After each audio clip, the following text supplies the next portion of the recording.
లక్షల టన్నుల చెత్తతో మోదీ ప్రభుత్వం ఏం చేయబోతోందో తెలిస్తే ప్రపంచ దేశాల మైండ్ బ్లాక్ అవ్వడం ఖాయం. ఫ్రెండ్స్, డెవలప్మెంట్ లేదా అభివృద్ధి అనగానే మనకి ఏమేం గుర్తొస్తాయి?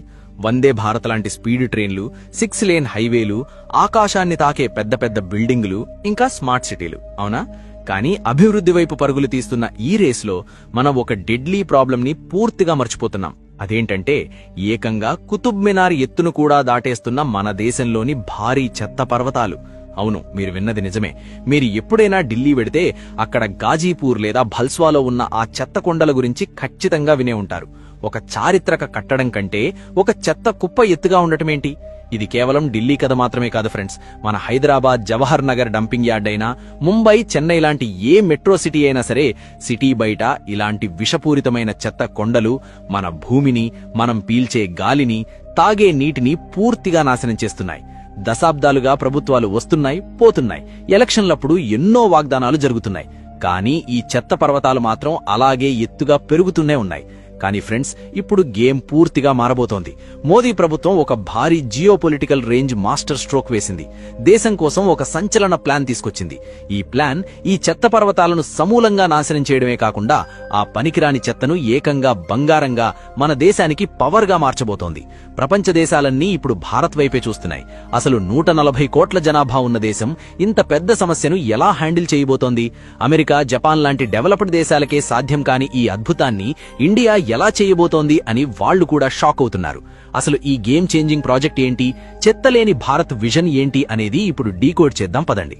కానీ వీడియోలో ముందుకెళ్లే ముందు మీకు కూడా మన దేశ అభివృద్ధి మరియు స్వచ్ఛ భారత్ నిర్మాణం పట్ల గర్వంగా ఉంటే ఈ వీడియోను ఇప్పుడే లైక్ చేయండి. అలాగే కమెంట్ బాక్స్ లో పూర్తి ఉత్సాహంతో, దేశభక్తితో జై హింద్ అని ఖచ్చితంగా రాయండి. జై హింద్ అని చెప్పడం మనందరికీ ఎంతో గర్వకారణం. ఫ్రెండ్స్, ఏప్రిల్ 1, 2026 ఈ తేదీని మీ క్యాలెండర్లో ఎర్రటి రౌండ్తో మార్క్ చేసి పెట్టుకోండి. ఎందుకంటే ఆ రోజు నుండి మన నగరాల రూపురేఖలు పూర్తిగా మారిపోబోతున్నాయి. కేంద్ర పర్యావరణ మంత్రిత్వ శాఖ సాలిడ్ వేస్ట్ మేనేజ్మెంట్ రూల్స్ 2026 ను ప్రకటించింది. ఇదేదో నామమాత్రంగా తెచ్చిన రూల్స్ బుక్ కాదు. ఇది 2016 నాటి పాత నియమాలను పూర్తిగా చెత్తబుట్టలో వేసి చెత్త నిర్వహణను ఏకంగా ఆర్టిఫిషియల్ ఇంటెలిజెన్స్ మరియు మోడర్న్ టెక్నాలజీతో అనుసంధానించబోతోంది. ఇప్పటి వరకు మన దేశంలో ఏముండేది? ఇంట్లో చెత్తను తీసుకెళ్లి ఊరి బయట పడేసే డంపింగ్ కల్చర్ ఉండేది. కానీ కొత్త రూల్స్ ప్రకారం దీనికి పర్మనెంట్ ఎండ్ కార్డు పడనుంది. దీని స్థానంలో సర్క్యులర్ ఎకానమీ రాబోతోంది. సర్క్యులర్ ఎకానమీ అంటే రెడ్యూస్, రీయూజ్ మరియు రీసైకిల్. అంటే ఏంటో సింపుల్ గా చెప్తాను. ఈ కొత్త నియమం ప్రకారం చెత్త ఇకపై రోడ్డు మీద పడేసే వస్తువు కాదు, అది ఫ్యాక్టరీలకు ముడి పదార్థం అవుతుంది. ఉదాహరణకు మనం వాడి పడేసే స్ప్రైట్, థమ్సప్ ప్లాస్టిక్ బాటిళ్లు, కవర్లను రీసైకిల్ చేసి వాటితో హైవే రోడ్లు వేస్తారు. ఇక మిగిలిపోయిన అన్నం, కూరగాయల తొక్కలు లాంటి తడి చెత్తను బయో ప్లాంట్లలో ప్రాసెస్ చేసి హై క్వాలిటీ ఎరువులు మరియు బయోగ్యాస్ తయారు చేస్తారు. ఈ బయోగ్యాస్ తో ఏకంగా పల్లెటూర్లకు కరెంట్ ఉత్పత్తి చేయవచ్చు, లేదా సిటీల్లో బస్సులు నడపచ్చు. ఆలోచించండి ఫ్రెండ్స్, నిన్నటి వరకు డెంగ్యూ, మలేరియా లాంటి వ్యాధులు వ్యాప్తి చేసిన ఆ చెత్తే రేపు మన దేశానికి కరెంట్ ఇస్తుంది, దేశానికి ఆదాయాన్నిస్తుంది. ఈ మొత్తం సిస్టంలో అత్యంత మైండ్ బ్లోయింగ్ విషయం ఏమిటంటే దీన్ని పూర్తిగా టెక్నాలజీతో లింక్ చేస్తున్నారు. మన ఇండియా ఇప్పుడు డిజిటల్ ఇండియా అయింది కాబట్టి మన చెత్త మేనేజ్మెంట్ కూడా డిజిటల్ గానే ఉంటుంది. ఇకపై మీ ఇంటి ముందుకొచ్చే ప్రతి చెత్త బండికి అడ్వాన్స్డ్ జీపీఎస్ ట్రాకింగ్ ఉంటుంది. మున్సిపల్ కార్పొరేషన్ ఆఫీస్ లో ఒక పెద్ద కంట్రోల్ రూమ్ ఉంటుంది. అక్కడ అధికారులు ఏ చెత్త బండి ఎక్కడుంది, ఎంత చెత్త కలెక్ట్ చేసింది అని రియల్ టైంలో ట్రాక్ చేస్తారు. అంతేకాదు, చెత్తను వేరు చేసే పెద్ద ప్లాంట్లలో ఆర్టిఫిషియల్ ఇంటెలిజెన్స్ మరియు రోబోటిక్ చేతులను ఉపయోగిస్తారు. ఇవి కన్వేయర్ బెల్ట్ పై వెళుతున్న ప్లాస్టిక్, గ్లాస్ మరియు తడి చెత్తను కనురెప్పపాటులో దేనికడే ఫాస్ట్ గా వేరు చేస్తాయి. ఇదంతా ఒకెత్తైతే సామాన్య ప్రజల కోసం గవర్నమెంట్ స్మార్ట్ మొబైల్ యాప్స్ తీసుకొస్తోంది.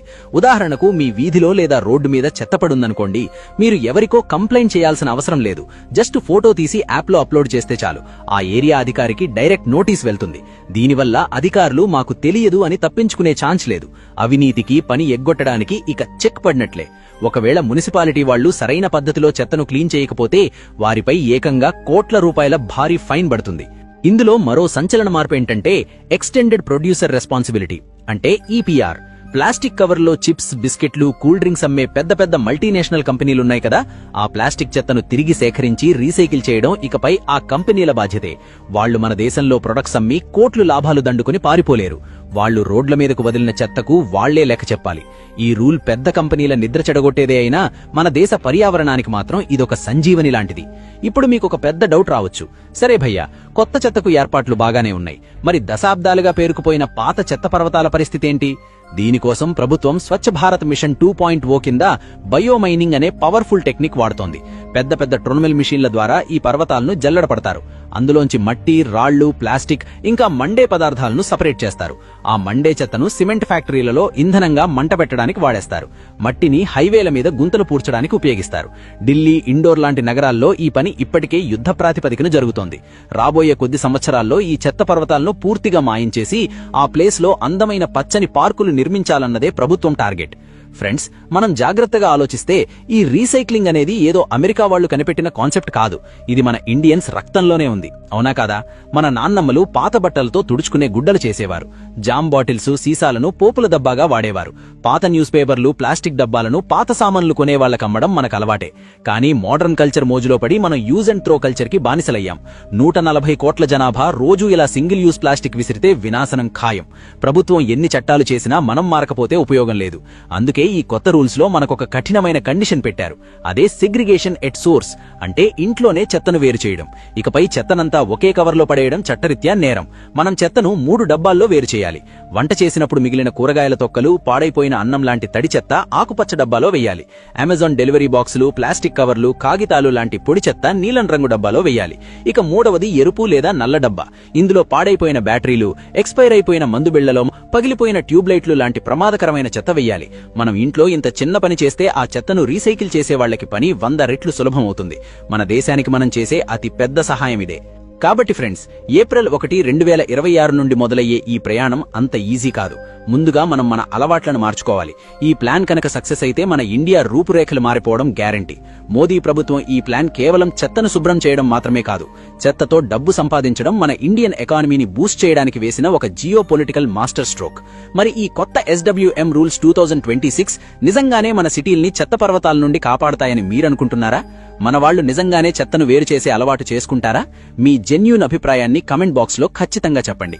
ఈ వీడియోను మీ ఫ్రెండ్స్, ఫ్యామిలీ వాట్సాప్ గ్రూపుల్లో ఖచ్చితంగా షేర్ చేయండి. వీడియోను లైక్ చేసి మన ఛానల్ను సబ్స్క్రైబ్ చేసుకోవడం అస్సలు మర్చిపోవద్దు. ఎల్లప్పుడూ గుర్తుంచుకోండి, ఒక పరిశుభ్రమైన దేశం యొక్క ప్రారంభం ఒక స్వచ్ఛమైన ఆలోచనతోనే మొదలవుతుంది. జై హింద్.